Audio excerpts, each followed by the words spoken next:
It's difficult to describe exactly how much impact one Doge was able to make on the internet, but it's clear from back in the days of I Can As Cheeseburger that the entirety of the linguistic element that is the internet's way of speaking has been altered by this one dog. Now, while I want to be respectful, I also want to take this opportunity to note that now that we're lacking one major, massive animal that the internet all comes to know and love, there's a bit of a gap in that area, and I just want to say, if we need another lovable animal, I have a suggestion. That's a lot of nuts! Now, if you guys are wondering why it feels like you've already heard this news before, that's because you're almost definitely thinking of Cheems, otherwise known as Bal Chi, a Chinese Shiba Inu who was also about as famous as Doge, but for the Cheems meme, who passed away sadly in August of 2023. Or you may actually be thinking of Kobayashi, the Japanese Shiba Inu who is known as Doge, who unfortunately had dog cancer sometime in late of last year, but made a healthy recovery, although at the age of 18 was already a bit of an aging figure, and as of just last week, sad to report, has also passed away. Kobayashi as Doge lived a very long life, and I do not mean in the terms of like how old a dog is. I mean for the internet to rally behind this thing and make it the mascot for all things web and meme related. Kobayashi is a Shiba Inu, one of the most popular breeds of Japanese dogs, so it's already got the sort of Japanophile thing going for it. Its name Doge is actually, according to Know Your Meme, coined from an old Homestar Runner phrase, and the rainbow text, such wow, much interest sort of combination of I Can As Cheeseburger and Leet Speak brought together made this a powerhouse when it came to internet culture and memes. It's like a combination of the Infinity Stones to fist you into loving it, as the internet does when it comes to cats and cat-like dogs. Between being the face of Dogecoin, the only cryptocurrency I would ever invest any time or money into, to even being the face of Twitter for a couple of days for God knows what reason, for coining other Doges into the meme space like Cheems and all the other characters on Reddit's Doge lore, and even being the winner of my 2020 Meme of the Decade video, there isn't enough thanks I can give for all the love, support, and memes that Doge has come to bring me specifically over the last few years. And don't worry, that is not to end on a note of sadness. While Doge may have passed on, as we all know, the internet lives forever, and there's no doubt in my mind that Doge will continue to evolve as a meme as time goes on. With that being said, in an effort to make sure that some good comes from this news, I went ahead and took $100 from my Patreon and donated it to the DC Shiba Inu Rescue, an animal shelter that specializes in Shiba Inus in my area, with the original photos of Doge being posted by her owner shortly after adopting her from an animal rescue and encouraging a lot of people on her blog to go donate to animal shelters and what have you. It felt like the right thing to do so that all of you guys in the community can know that just by watching my videos, you are making a change in the lives of Shiba Inus in future generations to come, which is poggers. While on the news of legends from Japan that have made an impact on the internet, legendary competitive eater Kobayashi has retired. With the most gangster possible exit quote possible, he states that he is no longer hungry.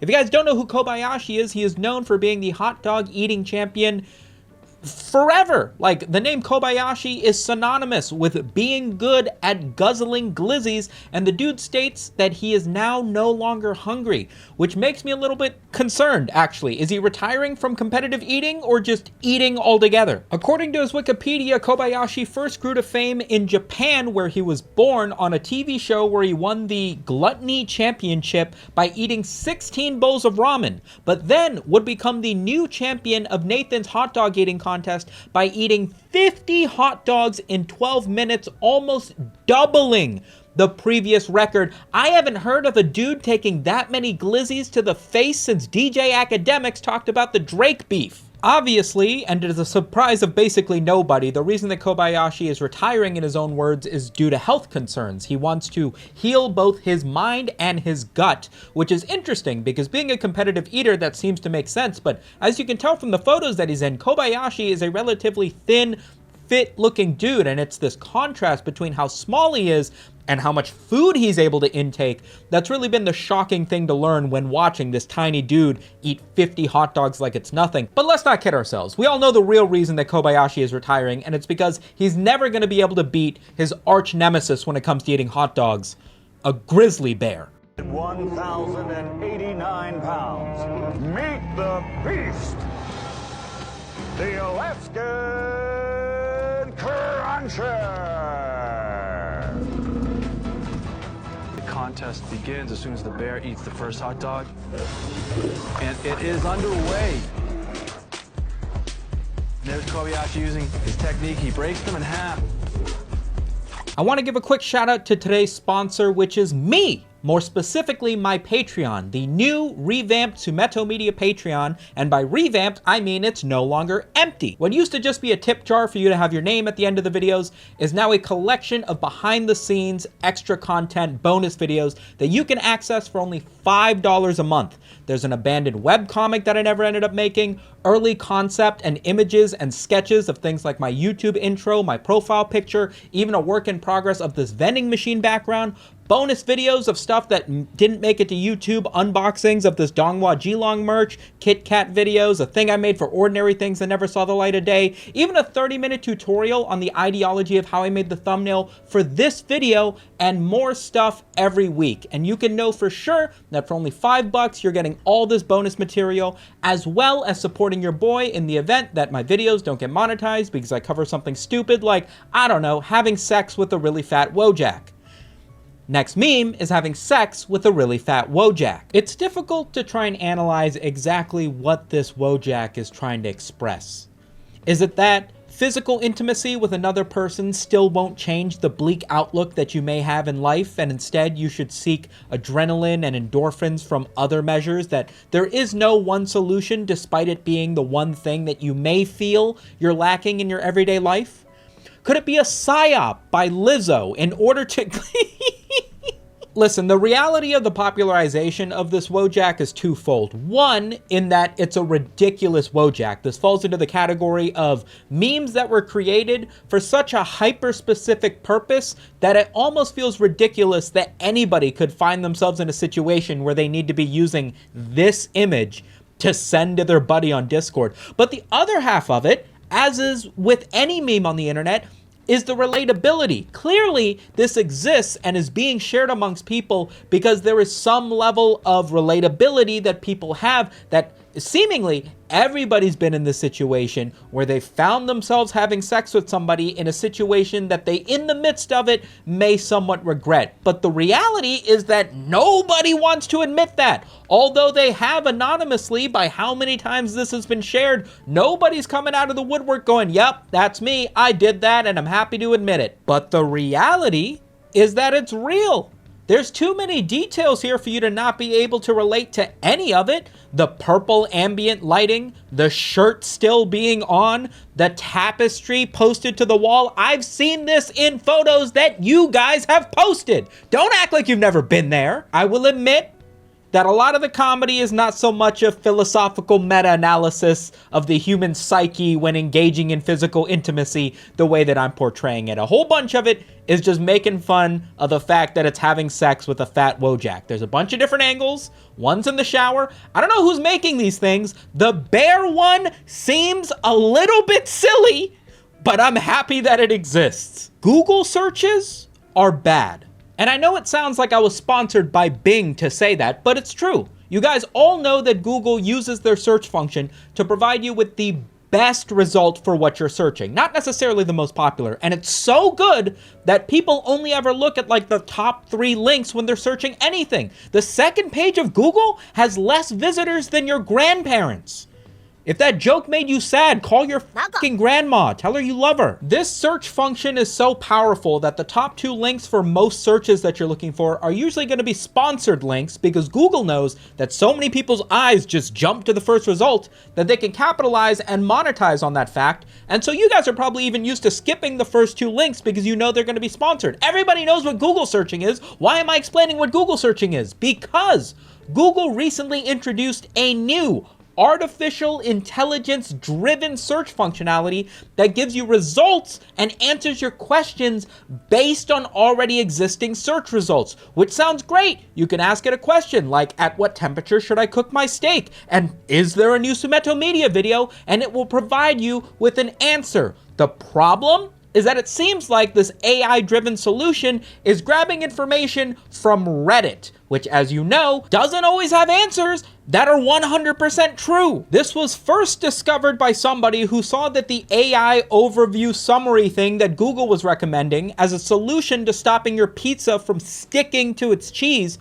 was to add 1/8 of a cup of non-toxic glue to the sauce to give it more tackiness, which doesn't sound like anything Gordon Ramsay would tell you to do. However, another user was able to discover that it grabbed this information from a tongue-in-cheek Reddit comment from over 11 years ago, seemingly confirming that this Google AI wasn't necessarily being directed to like primary sources, but rather was just grabbing solutions from wherever it seemed like there was one, in this case, Reddit commenters, and just providing it as fact. To hilarious results. Hey Google, can you name me an African country that begins with K? And Google responds, none of Africa's 54 recognized countries begin with K. However, Kenya, which is located in East Africa, starts with a K sound.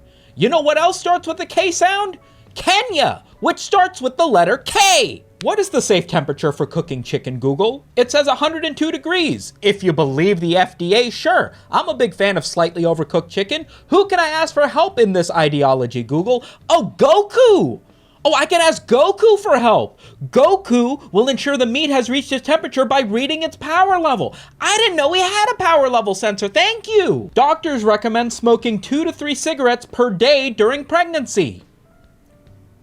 My mom did. Are there any gay Slenderman characters? Yes, there is a gay character named Like Menderman, who is Slenderman's gay cousin in the game New Yoink. Now, before we can judge and say that this is bad, I'm sure Google will probably run this back at some point, but not before one journalist at Business Insider decided to put it to the test to see if it was all BS and made the glue pizza. I'm Katie Topless and I'm eating the glue pizza.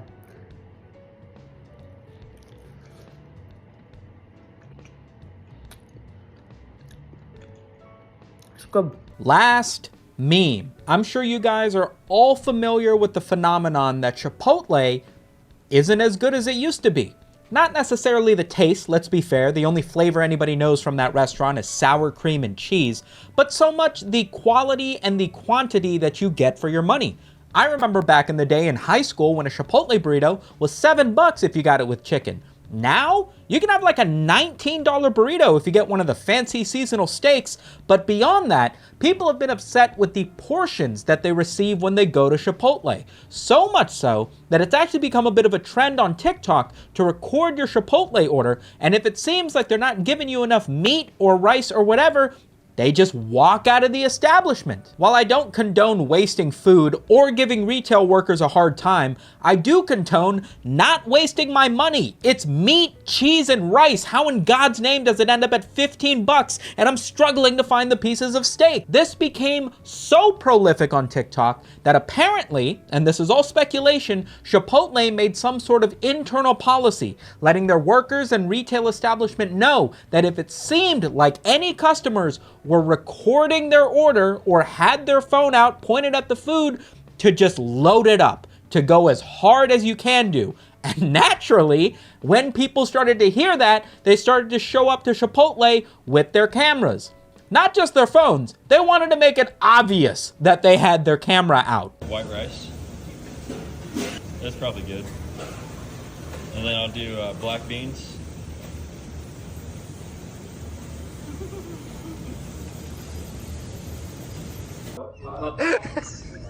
Let me get rice. What type of rice? Brown. Yeah. And then let me get beans. Black beans or pizza?